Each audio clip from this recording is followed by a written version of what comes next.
Sup, you beautiful bastards? Hope you're having a fantastic Friday. Welcome back to the Philip DeFranco Show. And if you are new here on Fridays, we do something a little bit different. I cover viewer-requested stories from the week, stories we were going to put into the show but had to be cut for time or we never got to filming it so that we could be on time. Also, if you're wondering why I'm wearing this shirt, it's because I shot it on Thursday. So with that said, let's jump into our first story of the day. And the first thing I want to talk about today, and this is a story that's been requested all week, is Sarah Hyland has come under fire. Sarah Hyland, of course, the actress of Modern Family fame. On Sunday night, Sarah Hyland posted a video for InStyle as part of this year's After Party Elevator series. She was the first of many celebrities that participated this year, and while other videos from InStyle showed celebrities posing with their award, drinking champagne, even highlighting the Time's Up initiative, Sarah Hyland's was different. She posted the following video with the caption, 2018 starting off great. Tip number 1, when you drink alone, drink with John the Bellhop at InStyle magazine party. And this is the video.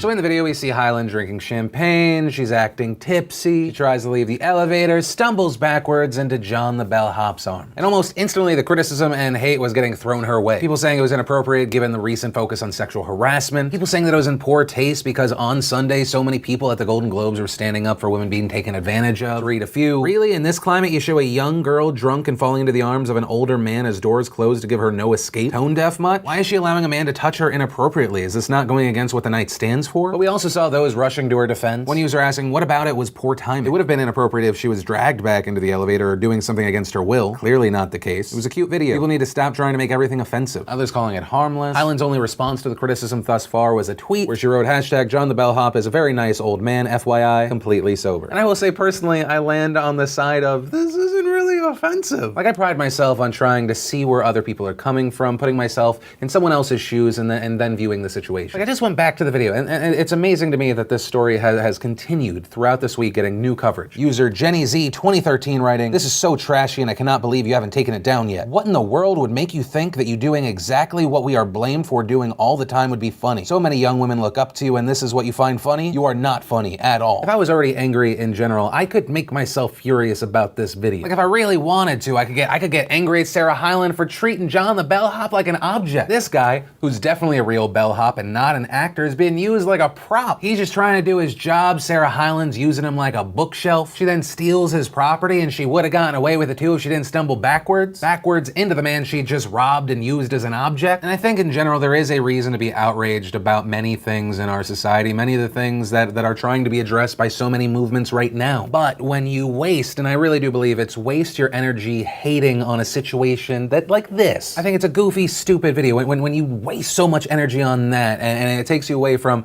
the real causes I think that you honestly do care about. I don't think it helps your cause and I think it takes away from people taking you seriously. But of course that's my opinion and I'll pass the question off to you. What are your thoughts around this? Then let's talk about a viewer requested story. People asked me to respond to Polygon's article. Pewdiepie is using Logan Paul's drama to repair his own reputation. Polygon just doing what they do best and somehow making a story about Pewdiepie. And it goes into commentary about how Felix, who initially came up as a massive gaming YouTuber, is now often a commentary YouTuber. And then they write, but Pewdiepie is also using his React videos as a way, joking or not, to argue that he should be granted the same level of immunity that he feels Logan Paul has been given. Pewdiepie saying, it seemed like I gotten a lot more shit for a lot less, and like I said, I don't think he should have any sort of repercussion or whatever from YouTube, but at the same time, hashtag bring back scare Pewdiepie. And it ultimately closes, as Pewdiepie continues to help YouTube profit from the worst behavior of its biggest stars, he keeps the cycle of fame that got us and him here in the first place. And I skimmed the explanation of the article, you can go, I'll link to it down below. What I would say is a few things. One, PewDiePie has been a commentary channel for a while now. It's just inherently interesting to a lot of people to see what one of the largest YouTubers in the world thinks on something, especially if it's around the community. Two, the headline, he's using this drama to repair his own reputation. No, I don't see that as what he's doing. I think he's commenting on the treatment of another YouTuber that's in a similar, I would argue, a worse situation, and how at the time he recorded that video, it seemed like he was getting so much less shit. Unlike Felix at that time, Logan Paul was still part of Google Preferred ads, and many, including myself, were drawing comparisons to the treatment of Felix and Logan. And the third thing of kind of blaming PewDiePie for talking about this and keeping it relevant and giving people more subscribers because he's talking about it. You could easily make that argument about when Polygon or any other news site talks about a messed up situation. When you talk about it, whether it's in a good light or a bad light, you are bringing this person's face to people that had not seen it yet. And MatPat made a video about this the other day and really hit it on the head. When all these news websites jump on the outrage train and then they embed the video of the thing that is so horrible and wrong. Because of YouTube's algorithm, it makes it far more likely that the video is going to go to top trending on YouTube, and then more people become aware.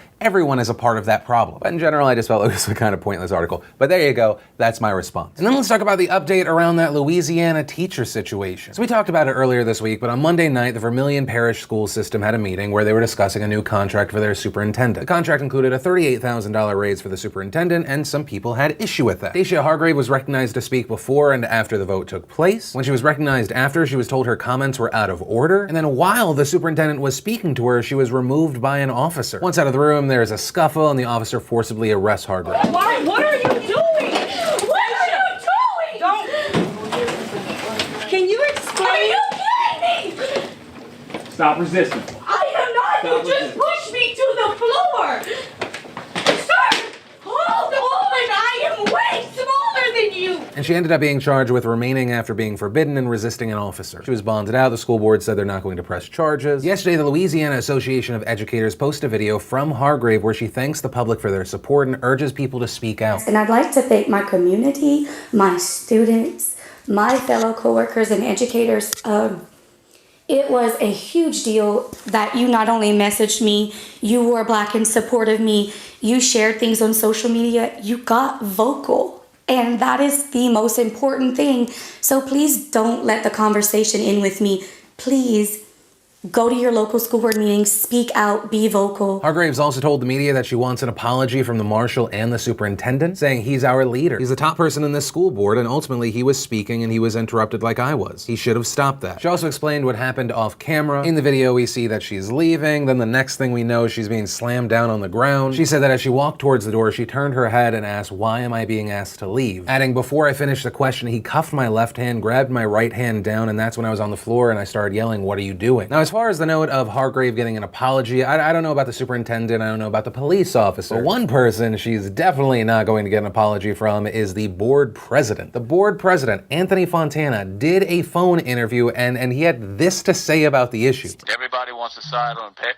Oh, the poor little woman, she got thrown out. Well, she made a choice. She could have walked out, and nothing would have happened. Then in a separate comment, adding, she was interrupting the board meeting. She wouldn't allow that to happen in a classroom, and now she's going to pull that stunt? A board member was getting ready to speak when she cut into him. That's when the officer acted. I think he acted properly. Okay, so there are a few problems all around. One, I want to say, Anthony Fontana, you, sir, are a cunt. Oh, the poor little woman. Oh, good, someone that has power being dismissive. Two, the note of she wouldn't allow that in a classroom. I have a feeling that her middle schoolers probably wouldn't be forcibly arrested by someone. Especially three, when she was having a back and forth with someone on the board after having just been recognized. And so where we are right now, the governor of Louisiana has said this is a very unfortunate situation, saying there's going to be an investigation. Also conducting an investigation, you have the ACLU, along with the Louisiana Association of Educators. And so to Anthony Fontana and any of the other dipshits on that board that agree with Fontana, I have this to say. It's not about her being a woman, it's about there being a person trying to speak on an unjust situation. In a situation where there are many allegations of corruption. You have someone trying to be peaceful and engage in this democracy and they get shut down by law enforcement. And it's just a disgusting abuse of power. Then let's talk about Shithole Gate. Literally no one else is calling it that. I just wanted to say Shithole Gate. According to the Washington Post, Thursday in the Oval Office when lawmakers floated the idea of restoring protections for immigrations from Haiti, El Salvador, and African countries, this is part of a bipartisan immigration deal. Trump reportedly said, according to multiple sources, why are we having all these people from shithole countries come here? Trump then suggesting that the United States should instead bring more people from countries like Norway, whose prime minister he met with on Wednesday. The president then suggesting he would be open to more immigrants from Asian countries because they help the United States economically. Then saying, why do we need more Haitians? Take them out. The Associated Press also reported on this. And soon after, the White House responded to this report saying, certain Washington politicians choose to fight for foreign countries. President Trump will always fight for the American people. The president will only accept an immigration deal that adequately addresses the visa lottery system and chain migration, two programs that hurt our economy and allow terrorists into our country. And then there's some more stuff, but none of it's denying the comment. And the statement goes on, but if you paid attention, at no point do they say the president of the United States did not say this. They don't, and the fact is, most people that heard this news went,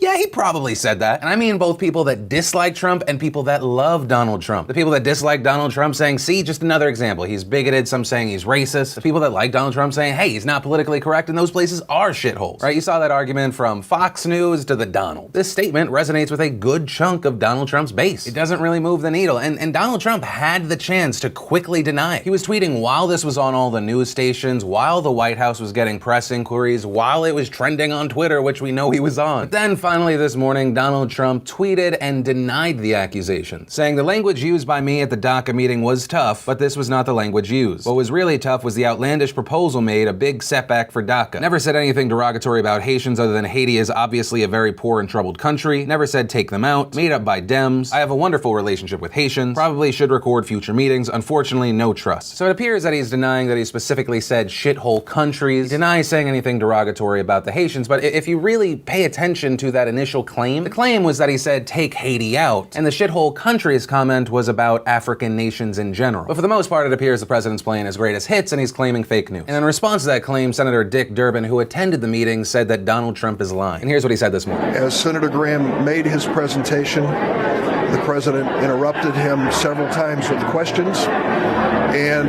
in the course of his comments, said things which were hate-filled, vile, and racist. To no surprise, the president started tweeting this morning denying that he used those words. It is not true. He said these hate-filled things, and he said them repeatedly. And then he went on when we started to describe the immigration from Africa that was being protected in this bipartisan measure. That's when he used these vile and vulgar comments, calling the nations they come from shitholes.